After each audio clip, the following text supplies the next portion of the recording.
You're born underwater, and statistically, you've just become the most dangerous land mammal on Earth. You just don't know it yet. You're maybe 50 kilograms, gray-pink, and completely blind to the fact that you just entered one of the most dangerous ecosystems on the planet. Your first move on Earth is holding your breath while your mother nudges you up for your first gulp of air. Your mother is a wall of muscle, close to 3,000 pounds, and she does not let you out of arm's reach. That's not affection, that's tactics. The river you were born into is full of things that eat baby hippos, and the biggest one is drifting about 40 meters downstream right now with just its eyes above the water. The crocodile watches. It doesn't move. Your mother watches it back, and neither of you blink first. This standoff happens every single day for your first year, and every single day, she wins it just by being bigger and meaner, and completely done negotiating. You nurse underwater, which sounds impossible until you remember hippos evolved for exactly this. You surface every few minutes for air, and the rest of your day is just floating, sleeping, and staying inside the pod, which is really just 30 hippos packed into one pool because hippos don't really do personal space. Then night falls, and everything changes. Hippos are grazers, and grazers need to eat on land, so at dusk the entire pod hauls out and walks inland, sometimes 6 kilometers, along the same paths they've used for generations.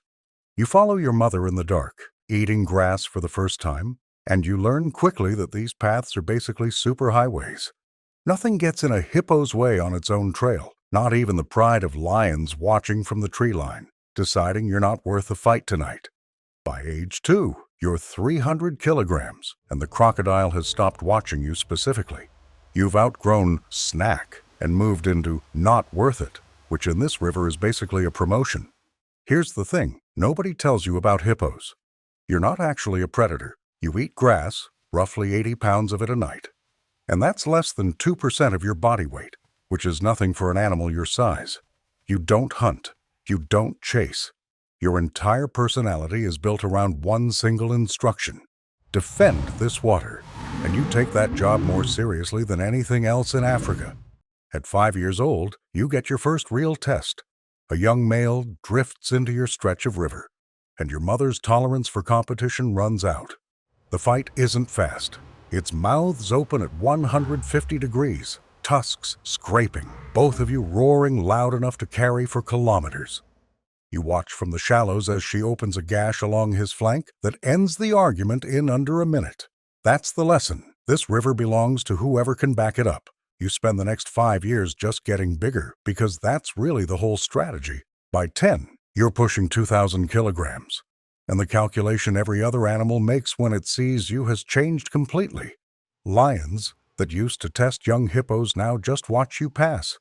Crocodiles that used to circle now give you room. You didn't get faster. You didn't get smarter. You just got too big to argue with. At 15, the old bull who's held this stretch of river for over a decade finally makes a mistake. He challenges you over a feeding spot, and you don't back down because backing down isn't really an option once you're the size of a small truck. The fight is brutal and short. Your jaws close around his flank with something close to 1,800 pounds per square inch of force, more than 3 times a lion's bite, and it's over before either of you really wanted it to be. He limps off downstream. You don't chase him. You don't need to. You're the bull now. This stretch of river is yours, and for the next several years, that means something simple. Every morning you patrol your water. Every evening you fling dung with your tail in wide arcs to mark the boundary, which is disgusting and also apparently the single most effective keep out sign in the animal kingdom. Every hippo downstream knows exactly whose water this is without ever seeing you. For a while, this works out perfectly. You're the reason young males stay out of the deep pool. You're the reason crocodiles hunt somewhere else. You are, without question, the single most dangerous animal in this river. More dangerous than the lions. More dangerous than anything with teeth built for killing. Because your job was never to hunt. It was to make sure nothing else got to decide what happens in this water. The simulation has thrown crocodiles, lions, rival bulls, and starvation at you. None of them worked. So it changes the rules. The rain stops. Not for a week, for a season, then 2. The river that used to stretch for kilometers starts shrinking into disconnected pools, and every hippo, buffalo, and crocodile for miles starts converging on whatever water is left. Your pool, the deep one you've defended your whole life, becomes the last real option for half the valley. At first, this looks like a win. More territory to defend, more animals respecting your space. But hippos weren't built for crowding. You need roughly 4 to 5 meters of water per adult to actually live comfortably. And now there are 3 times that many bodies packed into a pool that's shrinking by the week. You're standing shoulder to shoulder with hippos you would have fought a year ago, too thirsty and too desperate to bother. Here's the part that actually kills you, and it isn't teeth. It's your own bathroom habits. Hippos defecate constantly in the water they live in, which is fine when there's a whole river to dilute it. It is not fine in a shrinking pool holding 4 times its normal population. The water starts turning green, then brown.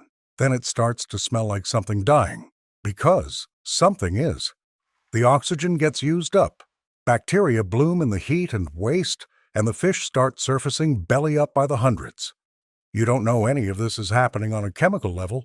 All you know is the water feels wrong, and you're too weak from hunger to leave and find somewhere better. There isn't anywhere better. Every other pool for 60 kilometers is doing exactly the same thing. The first hippos start dying within days. Not from a fight, not from a crocodile, but just from being packed into water that's slowly turning into poison. Vultures that used to trail your kills now circle over the pool itself, waiting. You watch animals you've shared this river with your entire life go still in the shallows, one after another. And there's nothing to fight here, nothing to bite. You cannot outmuscle bacteria in your own drinking water. You get sick slowly. Your appetite goes first, then your strength. And one morning you can't quite pull yourself back to the surface the way you always could. The pool that made you the most powerful animal in this valley is the same pool that ends you, because the thing that finally beat you wasn't a bigger hippo or a hungrier crocodile. It was math. Too many animals, too little water, too much time with nowhere else to go. This has happened for real, more than once, in places like Kruger National Park, when drought years pack too many hippos into too little water and the whole pool turns toxic, almost overnight. Nature doesn't usually kill its biggest, strongest animal with a fight. Sometimes it just runs out the clock. If you enjoyed this one, let me know down in the comments which animal you want to see simulated next. And if this hits enough likes, I'll pick the top comment for the next video. Make sure to subscribe so you don't miss it. And if you want to watch another one of my simulations, check out the video on your screen right now.